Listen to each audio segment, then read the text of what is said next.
Before we start, let us prepare and shout hallelujah for 7 times. Okay? 1, 2, 3. Hallelujah! Hallelujah! Hallelujah! Hallelujah! Hallelujah!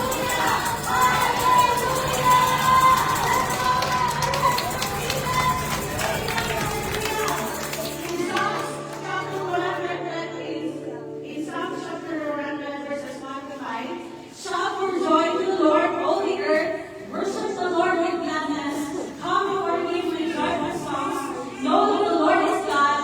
It is He who made us, and we are His, and we are His people, the sheep of His pasture. Enter the gates with thanksgiving, and His courts with praise. Give thanks to Him and praise His name, for the Lord is good, and His love endures forever. His faithfulness continues through all generations. Amen. Hallelujah. Let's praise our God. Hallelujah. Let's clap our hands for Jesus. Amen. Praise Jesus, for He is good, and He deserves to be worshipped. Amen. Hallelujah. The Lord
Lord, holy be your praise.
longer my way. Let your will be done.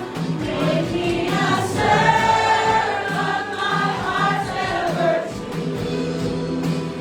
Lead me to the cross, I'll follow you. I'll follow you. Yes, Lord, I'll follow you. I'll follow you.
may karapat-dapat sa bahin, O Diyos. Sa kalagitnaan na ito, Panginoon, ang pangalan ni Jesus lamang ang may taas. As you said in your word, O Lord, if you will be lifted up, you will draw people unto you, O God. Panginoon, sa uli generasyon na ito, Panginoon, dalangin namin na ang bawat isa, Panginoon, ay tunay nga kung sumamba sa iyo sa Espiritu at katotohanan. Panginoon, sa oras na ito, O Diyos, kami na mamagitan. Ipinapanalangin namin ang bansang Pilipinas. Ipinapanalangin namin ang iyong kahabagan, Panginoon. Ipinapanalangin namin na ang Ebanghelyo ng kaligtasan ay may pangarap sa lahat ng ipinapanalangin namin, Panginoon, na ngayong magtagal, Panginoon, na may takot sa iyo, na may pagmamahal sa bayan. Ipinapanalangin namin, Panginoon, ang pagkakas ng aming bayan. Panginoon, ipinapanalangin din namin ang bansang Taiwan. Kahit na, Panginoon, ay patuloy kong maging malaya. Namin ang Ebanghelyo may pangarap sa lahat ng biyahe ng bayan na ito. Panginoon, sa pangalan ni Jesus, inilalangin namin, inilalapag namin sa trono ng iyong kahabagan ang mga panalangin ng mga kapatid ko, Diyos. Ang panalangin, Panginoon, sa hanap buhay. Ang panalangin para sa kaligtasan ng pamilya. Ang panalangin, Panginoon, sa kagalingan. Panginoon, pinalangin namin, Panginoon, ang iyong mapagpalang kamay ang gumawa ng mga himala sa buhay, Panginoon, ng bawat mananampalataya, sa bawat kapatiran, sa bawat nakakabot na mensahe sa pangalan mo, Jesus. Sa umaga ito, Panginoon, as we celebrate your faithfulness, pray, O God, Lord, na aming attention lamang ay mapunta sa iyo. Tunay nga po, Panginoon, kanila pa ako salamat na kami yung tinawag, na kami yung pinili, na kami, Panginoon, ay maniligtas, hinako sa lakong ito. Panginoon, gagawin mo lahat ng papuri, lahat ng pagsalamat. Ako po sa krus ng Kalbaryo, hindi mo, na tanging sa Jesus lamang ang may taas, ang parang Espiritu ang Panginoon, at Ama ay buong habang glorified. Sa mahal ni Jesus. Amen and amen. Amen. Pagpapagod. Hallelujah! Hallelujah!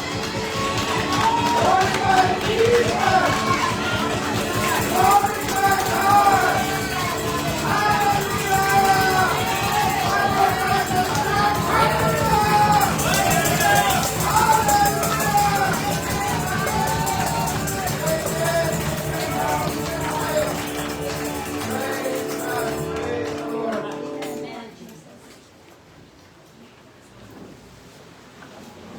Amen. Salamat sa Panginoon. Tuloy nga po na ito ang araw na ginawa ng Diyos. Sabihin mo sa katabi mo, this is the day that the Lord has made.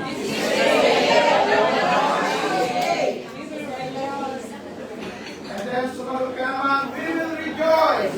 We will rejoice. Purihin ang Panginoon at tunay nga po na wala pong bagay na imposible sa Panginoon. Amen. No? At kayo po ay amin pong welcome sa ating unang bahagi ng service.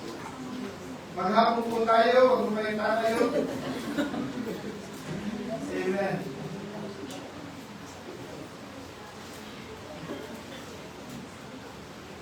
Amen. Amen.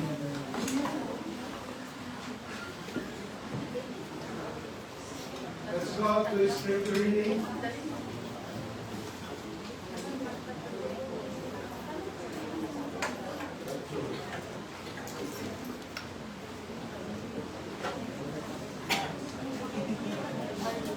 Balik po tayo ulit para sa scripture reading.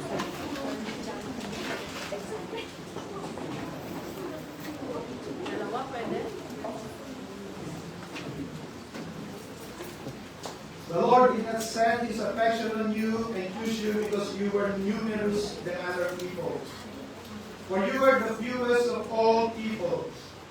But it was because the Lord loved you and kept the oath He swore to your ancestors that He brought you out with a mighty hand and redeemed you from the land of slavery, from the power of Pharaoh, king of Egypt.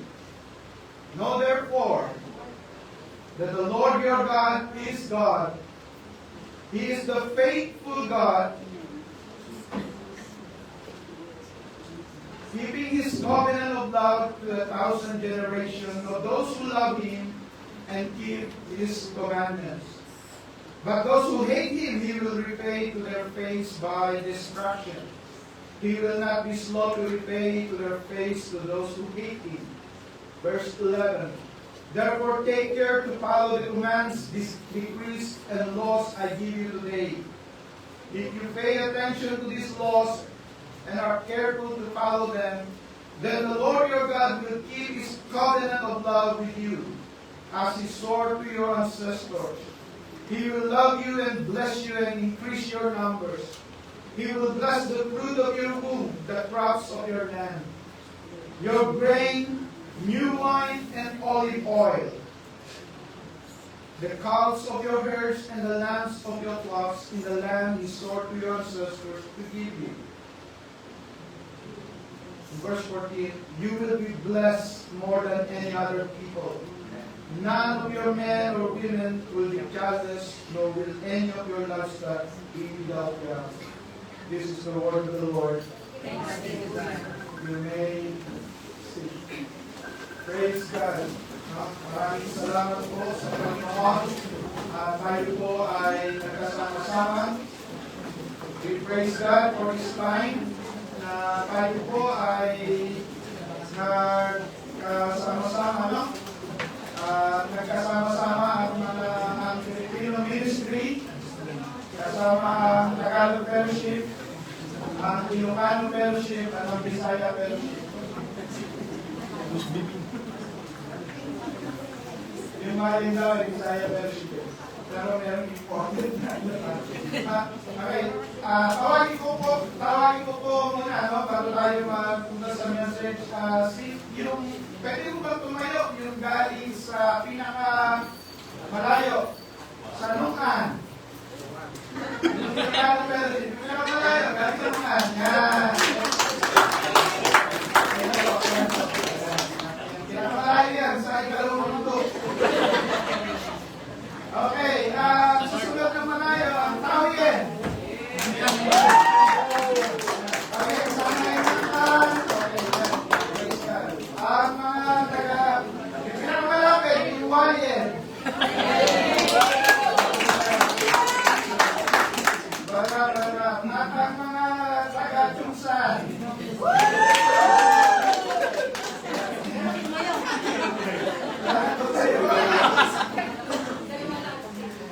Okay, praise God. Tayo po ay nasa series ng The God I Know. The God I Know.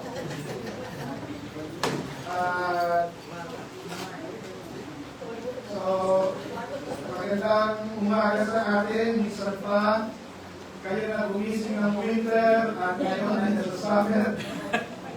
Salamat sa Diyos. Isa ho sa importanteng maunawaan natin bilang mananampalataya ay yung salitang set apart. Set apart. Inihiwalay. Pinangit. At yan po ang bawat isa sa atin bilang mananampalataya. Yung katabi mo na yan, it was set apart. Though hindi kayo sit apart.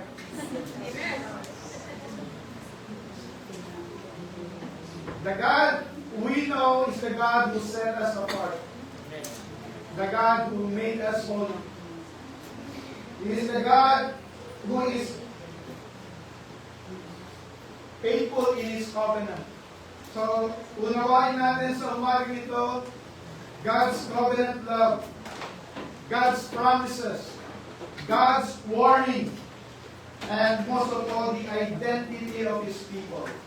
The number one identity na dapat nating tandaan that we are people whom God set apart for Him.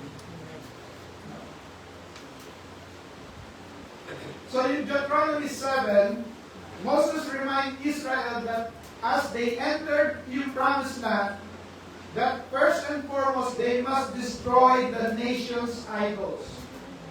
Second is to avoid intermarriage. Both ay pinag-uusapan dito ay yung salitang loyalty.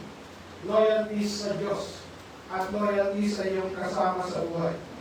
To remain faithful to God, Israel is declared a holy and chosen people, treasured not because of their size or strength, but because of God's love and covenant faithfulness. God promises to bless their obedience with fruitfulness, health, and victory, while warning against compromise with idolatry. The chapter emphasizes that being set apart means exclusive loyalty to God, total devotion, and living as His treasured possession. Treasured possession. Ibig sabihin, napakahalaga tayo sa harapan ng Diyos. Amen. We are God's treasured possession. Alam niyo mo ba yung treasured possession? Ang mga Pilipino, sanay tayo sa treasured possession. Pag umuwi tayo sa Pilipinas, yung treasured possession natin, dito sa Taiwan, pwede mong isuot yung backpack. Sa Pilipinas, front pack na. Why? Because you are treasuring your possession. And that's how God treasured us. We are God's treasured possession. So we are set apart. No? Ang Israel, they were set apart by covenant. Israel was set apart by covenant. Israel was commanded first to be holy and distinct, to destroy their idols and refuse compromise. They refused compromise. Second, they were reminded by Moses, you are a people holy to the Lord your God. His treasured possession. His treasured possession. Kung baga, alam niyo po, sa ngayon, treasured possession ng marami ay cellphone. Why? Dahil yung contacts mo, nakakapag-communicate ka dyan. Ngayon, kung ito ay medyo moderno, yung bangko mo na ganyan. No? You don't just share every information na naroon because that is your treasured possession. But we are more than self-owned. Third, their identity was rooted in God's love and covenant faithfulness, not their own strength. Hindi sa kanilang lakas, kundi sa kanilang covenant faithfulness ni God. No? That God is faithful. For His obedience was the visible witness of belonging to God, bringing blessing and victory. No? Alam niyo po, sa panahon na ito, maraming magsabi, oh, ako yung Christian, bakit? One time, tinaspe yung aking kamay, and then you become a Christian. No? But once we study yung Word of God, is more than that. Is more than that. Pagkakaralan po natin yan. No? Now, what holiness really means? Ano ba ibig sabihin ng holiness? Holiness is to be set apart for God. Set apart for God. The Hebrew word that was used there is kadosh. And the Greek word is hagios. Both means separated, hiwalay. Second, I consecrated. Inihiwalay ka so that you could be consecrated for God's use. You were separated from the world so that God used you for His kingdom and for His glory. Dapat maunawaan natin yun. Inihiwalay tayo, hindi na tayo nasa mundo. Bagamat tayo nasa mundo, hindi na tayo mga mundo. Pwede kang makisama, pero hindi ka nakikisama. That means, Holiness is about being distinct, being devoted to God's purposes, and reflecting His character. No? Medyo nagagamit ko ngayon ang ating English, bakit may mga writing tayo. Kaya, pagka naubusan ako, bigyan nyo na lang ako. So, belonging to God means that holiness is relational. Belonging to God means holiness is about relationship. It's relationship.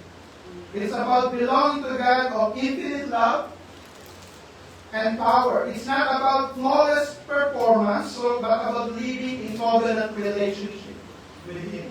It is not about sinless perfection, but covenant relationship with Him. It's about transformation of life. Holiness is expressed in how we live, our integrity, compassion, sense of justice and love. It's not about external perfection, but about our inner alignment with God. Inaalay natin yung ating puso, ang ating buhay, ang ating kaisipan sa Diyos. Pagka-align tayo kay God, yung external thing just follows. Kailangan, pagka naka-align yung puso, isip mo, sumusunod na lamang yung mga bagay. Bakit? Kasi kung sino ka, yun ang gagawin mo. So let us look at the key parallels of the Old and the New Covenant. In the Old Covenant, Deuteronomy 7, Israel was chosen by God's love. In the New Covenant, believers were chosen in Christ. Okay? In the Old Covenant, command was to destroy idols. In the New Covenant, we are called to flee idolatry and worldliness. In the Old Covenant, faithfulness brings blessing. In the New Covenant, obedience in Christ brings joy and fruitfulness. Now, we are called to be faithful and we are called to be fruitful. And in the Old Covenant, they were set apart as treasured possession. In the New Covenant, we were set apart as royal priesthood and as a holy nation. Ang New Covenant, tayo yun. We are not Israelites, we are Gentiles, but we are included because of what Christ done at Calvary. Okay. So, gagawin natin dito, basta blue is the Old Covenant. Basta green is about New Covenant. Okay? Sama kayo sa journey na ito. Okay. Israel, they were chosen by love, not by work. Basahin po natin. The Lord did not set His affection on you and choose you because you were more numerous than other people, for you were the fewest of the people. Hanggang ngayon. Alam niyo ba napakakaunti ng mga Hudyo? Sa Amerika, napakaliit ng porsyento ng Hudyo. But you know what? They control the banking system. In the Middle East, they are a small nation. Surrounded by Arabs. But they cannot be beaten. Not because they are numerous, but because of God's covenant. Amen. You see? Huwag mo nating maliitin yung sarili natin. Maliit na talaga tayo. Pero hindi ibig sabihin maliit ang Diyos natin. Amen. Okay, sabi niya, but it was because the Lord loved you and kept the oath He swore to your forefathers that He brought you out with a mighty hand and redeemed you from the land of slavery, from the power of Pharaoh, king of Egypt, because of God's love. God loved Israel not because of their size or strength. Now in the New Testament, we are chosen by love, not by work.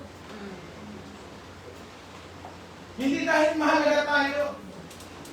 Hindi dahil meron tayong gold earrings, gold something, gold teeth, or anything. Or we were born with silver spoon. No. We were chosen by love. And by grace, He picked us up when no one else would. Verse 7 said, Romans 5, very rarely will anyone die for a righteous man, though for a good man someone might possibly dare to die. But God demonstrates His own love for us in this. While we were still sinners, Christ died for us. Tingnan mo na, wala yan, worthless yan, makasalanan yan. Yes, we were. Pero, we were chosen by love, not by our work, but by grace. Amen. Kaya yung katabi mo mahalaga yan. Sabihin mo mahalaga ka.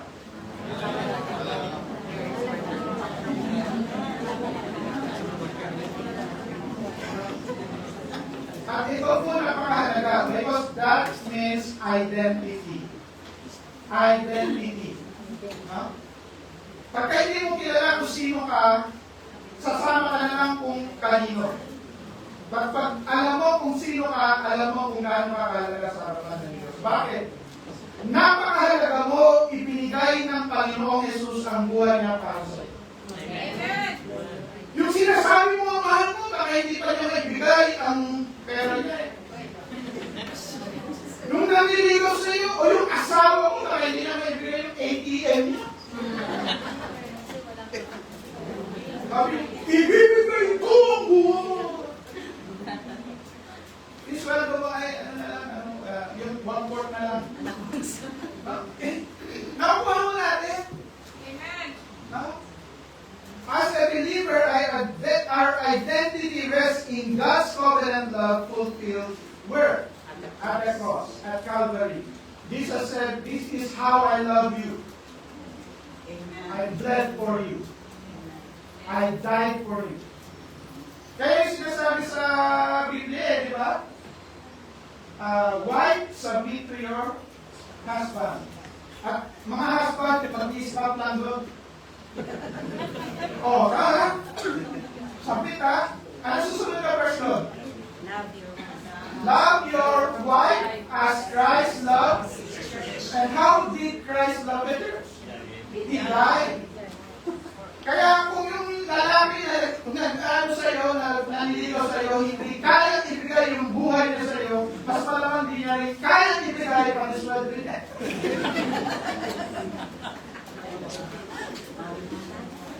Tama na. Hirap, no? Huwag ka natin ituloy. Second, they were blessed for obedience. Israelites were blessed for obedience. Basahin po natin, if you listen to this regulation and faithfully obey them, the Lord your God will keep His covenant of unfailing love with you. As He promised with an oath to your ancestors, He will love you and bless you. And He will give you many children. He will give fertility to your land and your animals. Right? He will give us many children.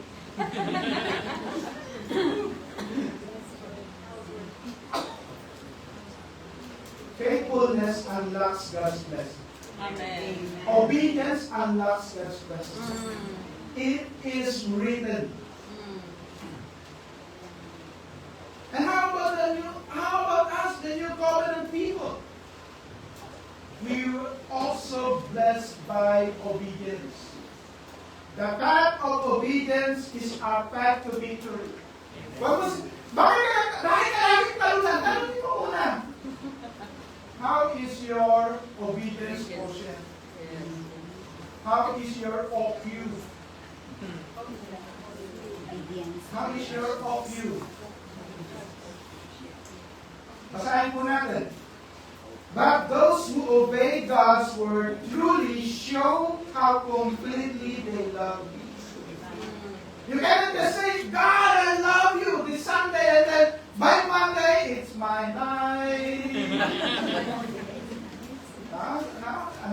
It's my life. Para kayo dyan. Hindi na ako Kristiyano ngayon. Monday na kasi hanggang Sabado. Pag Sunday, kung ako Kristiyano. Di ba yan? Hindi! O, di ba? Di ba? Pati masakit sa tayo kung kumakanta. Kaya ganda rin. No? Ang sabi doon, that is how we know we are living. How can we know that a Christian is living as Christian? Obedience. Amen. You're going to say, oh, God is so gracious. God loves me when I was sinner, so He still loves me and still sinning. And He come to destroy the power of sin. He comes to destroy the works of the devil. Hindi mo pa pwedeng gawin lisensya yun. Eh, ginagawa naman nila eh. Eh, di gagawin ko rin. Sabi ng artista, mga kapatid, hindi natin sukatan ng mga celebrity. Ang sukatan natin ay ang Holy Spirit. Amen. Ang Word of God. But those who obey God's word truly show how completely they love Him. 1 John chapter 5, verse 3 to 4. Loving God means keeping His commandments, and His commandments are not burdensome. For every child of God, defeat this evil world. The word says, every child of God, bawat isa sa atin, mananagumpay. Hindi tayo isinilang para maging talunan. Hindi tayo isinilang para maging gulpihin ng diablo. Amen. He who is in us is greater than he who is in the world. Kaya sabi dito, for every child of God defeats this evil world. And we are in this victory through what? Through our faith. Amen. The root is, the battle is about faith. We rest upon the finished work of Christ at Calvary. It is already finished. And He gave us His Holy Spirit. Hindi yung Espiritu ng mundo. Yung Holy Spirit niya working in us, working through us. At hindi tayo sinabi, Pastor, talon lagi yung talunan, yung hina-hina na. Hindi yun sa Pastor. Hindi yun sa ginawa na yun ng Panginoon kung sa cross. Amen. And then each believer, He gave His Holy Spirit. Amen. Tinatakan tayo. Amen. Amen. That set us apart.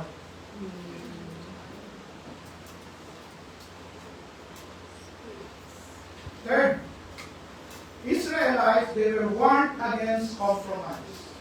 There is warning. That means covenant demands purity. Covenant demands purity. Not compromise. Hindi, one night stand lang naman. Hindi, ano lang, kasi galit siya na, galit yung sawa ko sa Pilipinas, hindi ko naman tuloy. Covenant demands purity. Amen. At yung covenant na yon, hindi dapat nakabase sa ibang tao o sa relasyon mo sa ibang tao, kundi sa relasyon mo sa Diyos. Ikaw at ang Diyos. Ha? Ikaw at ang Diyos. And that's why God's people must be ruthless with anything that steals devotion. Kung magagalit ka sa isang bagay, ang mga bagay na nag-aalis sa iyo, nagnanakaw sa iyo ng devotion mo sa Panginoon. This is what you must do. You must break down their pagan altars and shatter their sacred pillars. Cut down their Asherah posts and burn their idols. No compromise. Durugin nyo, sirain ninyo. Wasakin ninyo lahat ng bagay na makapaghihiwalay sa iyo sa Diyos. At maaaring sa ngayon, ang gagawin mo lamang ay i-install ang app na umaagaw sa iyong devotion sa Panginoon. Di ba?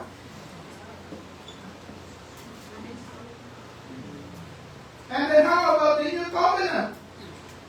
We, as Christians, we were also warned against compromise. The cross demands undivided attention. The cross demands undivided attention. Hindi tayo hindi ako nagsusunod ng cross para magmukhang religyoso, para ako ma-remind that this means undivided devotion. I am crucified with Christ and I no longer live. The life I live in the body, I live by faith in the Son of God who loves me and gave himself for me. That's undivided devotion. Kung mamamatay ako para sa Panginoon. Kung mabubuhay ako para sa Panginoon. Hindi natin alam, mahalin tayo na yung mga huling henerasyon eh. Anytime, pwede bumalik ang Panginoon. But how ready are we? Huh? Therefore, my dear friends, flee from idolatry. Anything that we worship, we give our time with. Minsan tao ba nga eh? Pag mas takot ka sa tao, baka yun ang dinadiyos mo. Baka mawala yung tao na ito sa akin. Baka ganito. Saan ang takot mo? Baka nalaro ng Diyos mo. Therefore, my dear friends, flee from form of idolatry. Flee from idolatry. Hindi na sinabing, no? Buti nga ngayon, hindi na yan eh. O, wasakin. Hindi na sa Old Testament nila. Wasakin nyo, sunugin nyo. Talaga. Ngayon, ang gagawin mo na lang, flee. Di ba? Flee. Umalis ka. Hindi. Talagang ano eh. Kasi nasabi ng Lord, ay umalis ka. Di ba? Eh talagang dinadala ko. Gusto ko dinadala talaga ako ng pako eh. Okay, grabe yung pako, may isip na. Oo, iba na. Dinadala talaga ako ng tiyan ko. Oh, grabe. First Thessalonians 1, verse 9 to 10, they tell how you stop worshiping idols and began serving the living and true God. And you wait for God's Son, whom God raised from the dead, to come from heaven. He is Jesus, who saved us from God's angry judgment that is sure to come. Merong judgment to come. Jesus Christ will come again. Amen. Eh, ito na nakalakihan namin eh.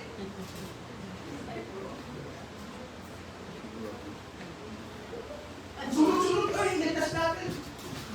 Pero mo yung Diyos mo, ililigtas mo.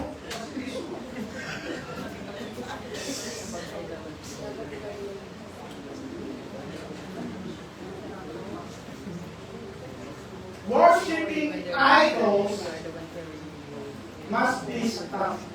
Amen. Worshipping idols must be stopped. Ay kinalakihan na natin yan. Worshipping idols must be stopped. That's how clear it is. That's how clear it is. You draw the line, Lord, I am for you. I'm not of the world.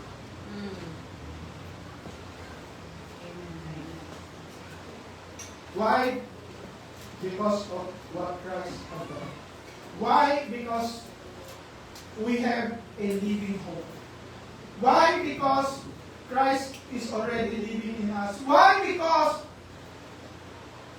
there will come a time He will raise us up. Pag tayo namatay, He will raise us up. When He comes, when we're still alive, we will be caught on the air.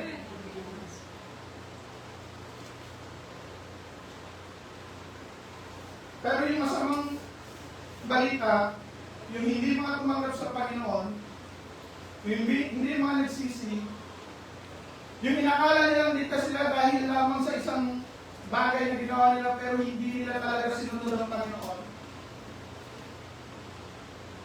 Basahin mo natin. Hindi lamang judgment. God's angry judgment. Not just any judgment.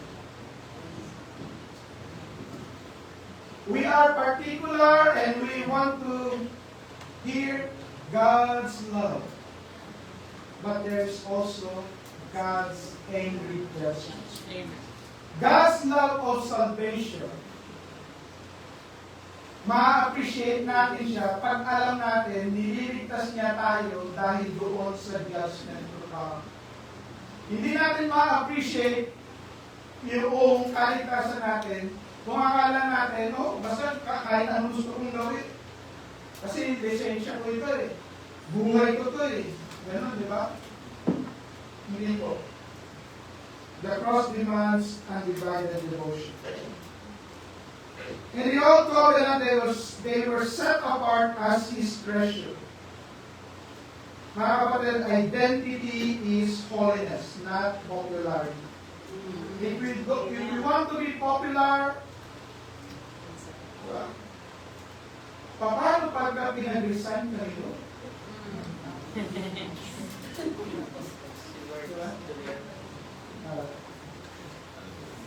Set apart as His treasure. For you are a people holy to the Lord your God. The Lord your God has chosen you out of all the peoples on the face of the earth to be His people, His treasured possession. We are His. Amen. We are His. Pagmamay-ari tayo ng Diyos. Amen. Know that the Lord has set apart the godly for Himself. The godly for whom? For God, for Himself.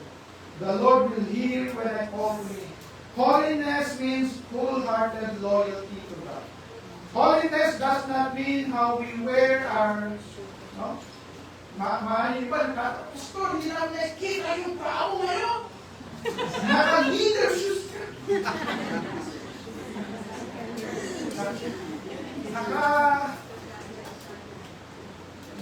Nakabarong ka na yun. Kasi nga sabi, di ba?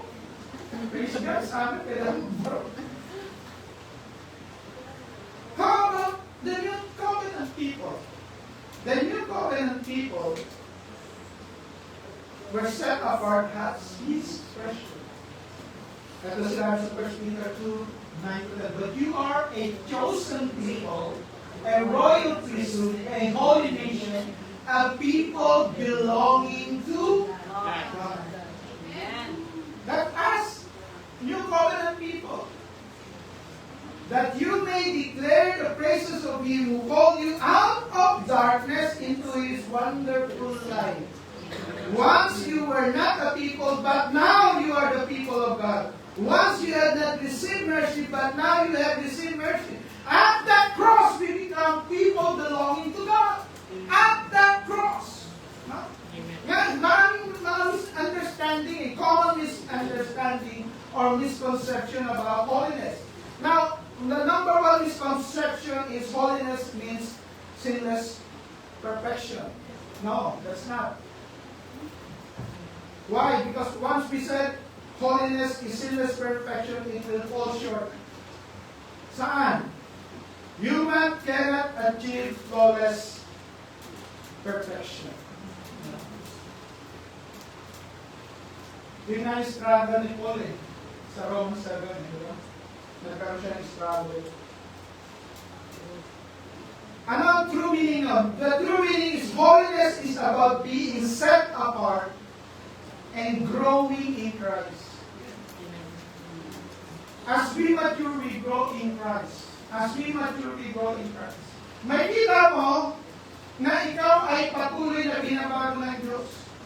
Anyone who is in Christ, he is a new creation. The old has gone, the new has come. Yung the new has come doon ay progressive. Patuloy kang binabago ng Diyos. Amen. Nababago yung pananalita mo, nababago yung pananaw mo, nababago yung mga yung relasyon mo, nababago yung papaano ka mamuhay, nababago ka, binabago ka. That's the true meaning because you are being set apart for God. Second misconception is that holiness is moral purity. Now, what it falls apart, bakit? Kasi it just reduces holiness to behavior. Alam niyo po kung ano ay behavior na? Yung mga Buddhist ang mabait.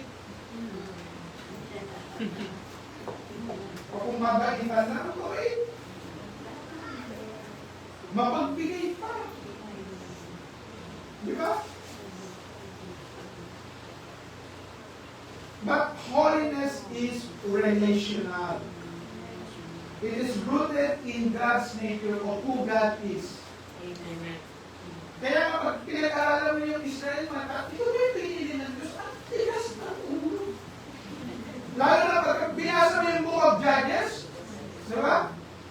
Book of Judges, God will rescue them, God will empower them, God will give them a judge, God will prosper them, and then pagka prosperous na sila, makakalimutan na si God.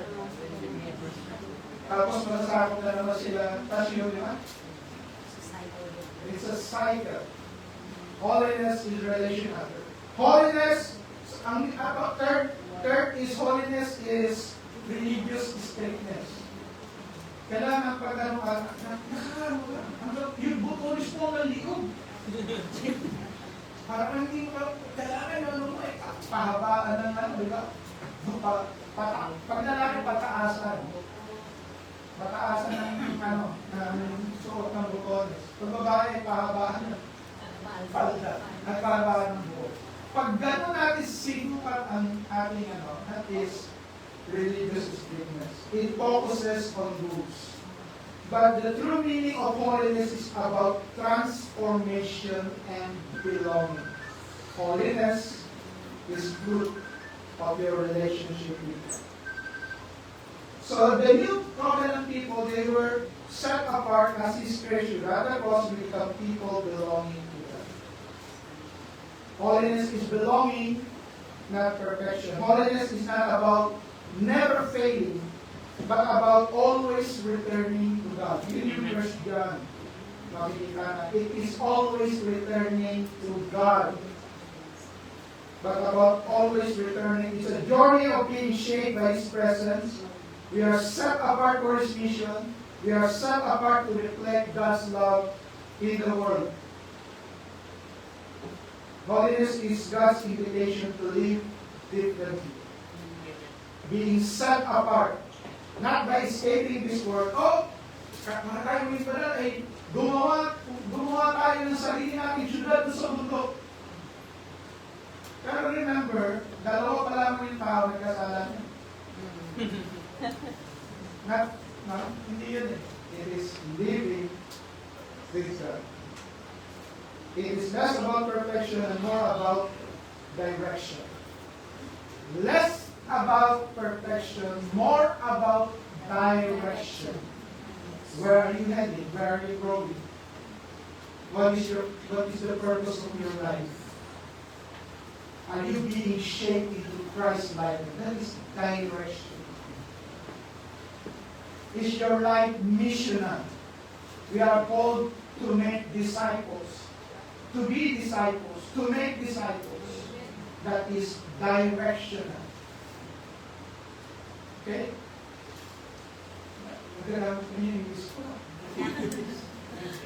It is turning our hearts to God again and again. It is turning our hearts to God again and again. No? Oh. Now, this is the central truth about New Covenant believers. Just as Israel was set apart by covenant, believers are set apart by the new covenant in Christ's blood.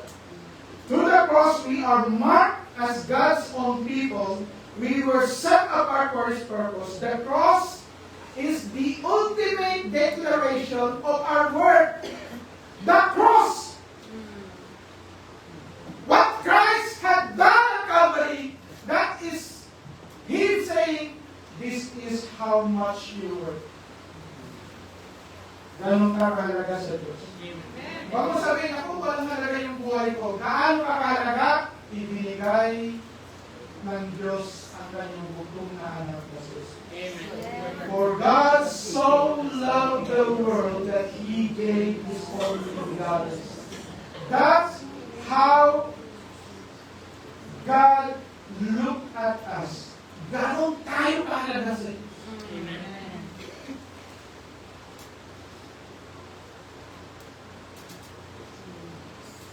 It's an open declaration. Mahalaga ka sa akin. Mahal kita. Ganon kahalaga tayo sa Diyos. Kaya kung sinasabi mo lang, walang halaga ang buhay ko, hindi, mahalaga ka. Napakahalaga mo na iniwan ng Panginoong Yesus ang kanyang magandang kalalagayan sa kalangitan. Siya ay naging tao, nabuhay ng banal, namatay sa krus ni Poncio Pilato, ililibing, nabuhay muli, umakyat sa langit, at minsan pa siya ay babalik. Gaano ka kahalaga? Kahit yung tingin mo sa tao sa katabi mo, parang walang halaga to. Walang kayahas, walang halaga. Hindi na ako kahit nasusukat noon. Amen. Hindi na kahit nasusukat dahil napakahalaga ko bakit naninilaw ka.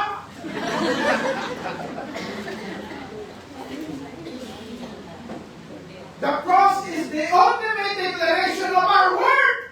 For the cost of redemption reveals our true value. Mahalaga tayo sa Diyos. Ganun ka kahalaga. Amen?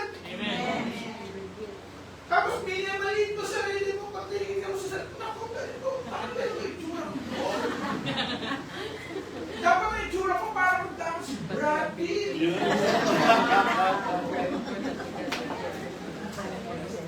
Kapatid, we are born original. Let us not die kakapikan.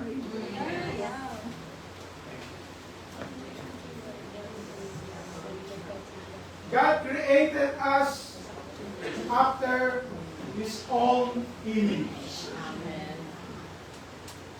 Kaya ganun yun yung nagpupusayo pagka nakikita mo yung tao na lumalayo sa Diyos, nagpupusayo na, hindi ganyan kadika ng Diyos, napakamahal ka ng Diyos. Hindi mo dapat sinisira ang iyong sarili.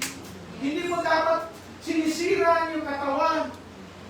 Bakit? Napakamahal ka ng Diyos, binigay niya ang kanyang bugtong na anak para sa iyo. No?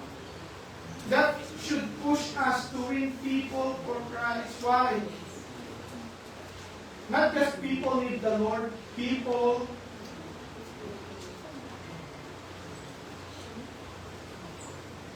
are precious in the eyes of God.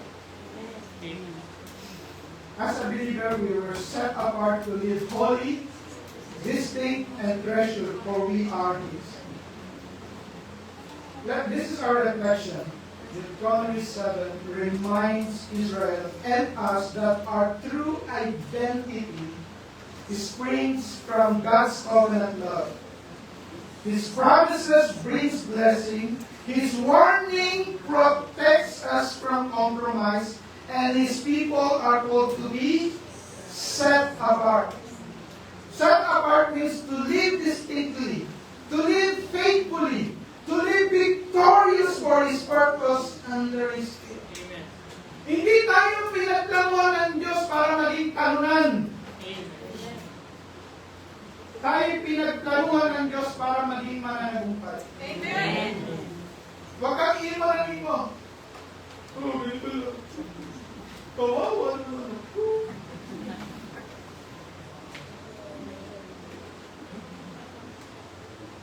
Live like Shadrach, Meshach, and Abednego. Very distinct. Tumayo sila sa kanilang pananalig pananampalataya. Hindi nila inalaw yung situation nila ang mag-dictate sa kanila. They allowed their faith dictate. Okay? That will bring us doon sa tunay na purpose natin. In Christ, this covenant is fulfilled, making us His treasured possession, chosen to shine His light in the world. Today, we celebrate 35 years of God's unfailing love. Inisip ko lang muna pa. Hindi tayo mabusa. We are celebrating unfailing grace in Filipino ministry, Tagalog Fellowship, Ilocano Fellowship, and Visayan Fellowship. We give thanks to God. We rejoice in His goodness. We were honored by His faithfulness, and we give thanks for every breakthrough He has brought. We've gone through a lot. Most of you know so. For God has set us apart for this. One, to proclaim His gospel. Second, to serve His people. Third is to press on toward the next assignment He has prepared. We rest in His presence. We reflect on His wonders. And we will rise again with renewed strength, ready to carry His mission toward His goal. We will forward this mission until the race is finished. Amen. Hindi pa tapos ang lakbay, mga kapatid. We are celebrating 35 years with gratitude. Yes, with gratitude. But we look forward with faith. We are resting in God's presence, but we will rise with renewed strength, trusting that the God who set us apart will be the God who will equip us for the next mission. Amen. And this is our takeaway. Love. Covenant love fulfilled at the cross. We are people whom God's love ay nagpupulong. Yung God's love nagpupulong sa atin. Bakit tayo naging recipient, tayo ngayon ay naging conduits. Blessing, obedience empowered by the Spirit. Amen. Third, warning. Though we are living under grace, there are warnings. Idolatry will still destroy covenant faithfulness. Compromise life will destroy covenant faithfulness. Last but not the least, our identity. We are God's treasured possession in Christ. Amen. We were set apart for His glory. Amen. Tayo po ay dumango sa panalangin. Father, we praise you as we honor you all.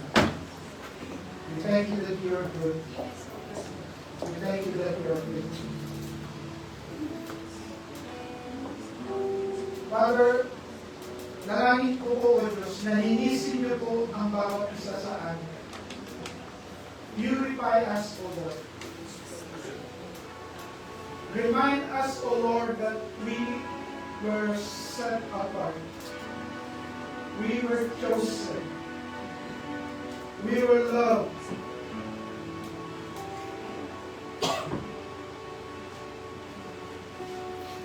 And as we sing this song,